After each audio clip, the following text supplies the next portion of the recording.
আসসালামু আলাইকুম। কেমন আছেন সবাই? আশা করছি যে যেখান থেকে আজকে আমার ভিডিও দেখছেন আপনারা সবাই অনেক ভালো আছেন। চলে এসেছি আজকে আপনাদের জন্য খুবই মজার একটা পটেটো স্ন্যাক্স নিয়ে। আশা করছি আপনাদের কাছে ভালো লাগবে। আর দেখতে পাচ্ছেন ভীষণ লোভনীয় দেখতে। তো এই নাস্তাটা বানানোর জন্য প্রথমে আমার লাগবে কিছুটা আলু। তো আমি ২ টা আলুকে এখানে সিদ্ধ করে গ্রেট করে নিয়েছি।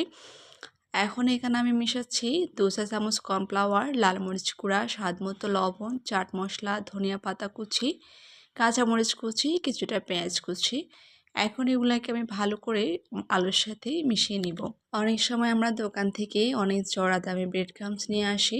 তো সেই ক্ষেত্রে কিন্তু আজকে আমি নাস্তাটা তৈরি করব একেবারে ব্রেড ক্রাম্বস ছাড়া। কীভাবে তৈরি করেছি সেটা বলতে পারেন আপনাদের জন্য দারুণ একটা টিপস। এভাবে যদি আপনারা তৈরি করেন দেখবেন আপনারা বুঝতে পারবেন না এটা আসলে ব্রেড ক্রাম্বস ছাড়াই তৈরি হয়েছে। খেতেও কিন্তু খুবই ক্রিস্পি হয় উপর থেকে। নিয়ে নিচ্ছি কয়েক চামচ আটা, আপনারা চাইলে এখানে ময়দাটাও দিতে পারবেন। নিয়েছি কর্নফ্লাওয়ার, স্বাদমতো লবণ, তারপর হচ্ছে লাল মরিচ গুঁড়া, দিয়ে দিয়েছি এখানে চাট মশলা, দিয়ে সবগুলোকে ভালো করে একটু মিশিয়ে নিচ্ছি।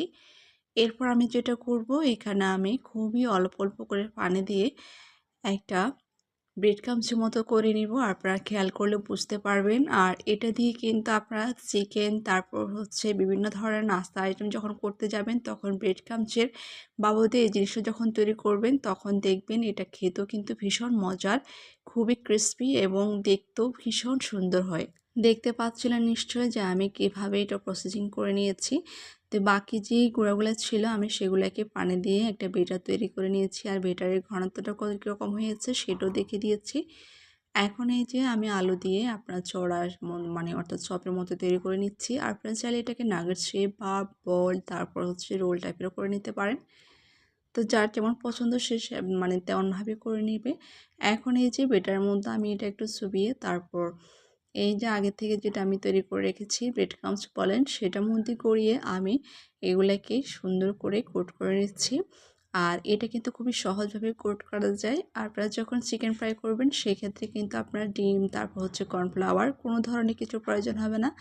জাস্ট এটা করে আপনার বেটারের মধ্যে চুবিয়ে তারপর হচ্ছে এটার মধ্যে কোট করে নেবেন। তো এই যে সবগুলা বানিয়ে নেওয়া হয়ে গেছে। এখন আমি চুলায় একটা প্যানে তেল দিয়েছি। তেলগুলো যখন ভালো করে গরম হয়েছে সেই ক্ষেত্রে একটা একটা করে দিয়ে দিচ্ছি। আর এভাবে দিয়ে আমি মিডিয়াম হিটে যে নাস্তাগুলোকে ভেজে নিয়েছি। ভেজে নেওয়ার একটা পর্যায়ে দেখতে পারবেন এগুলোর কালারগুলো এতটা সুন্দর আসে।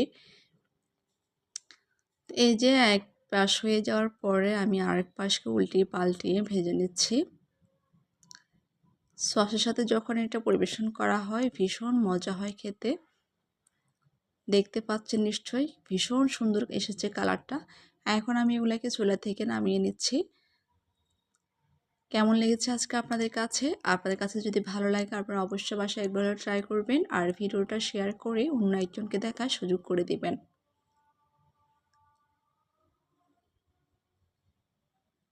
ভালো থাকবেন সবাই। দেখা হবে সবার সাথে আবারও নতুন কোনো ভিডিও নিয়ে। সে পর্যন্ত সবার জন্য অনেক অনেক শুভকামনা। আসসালামু আলাইকুম।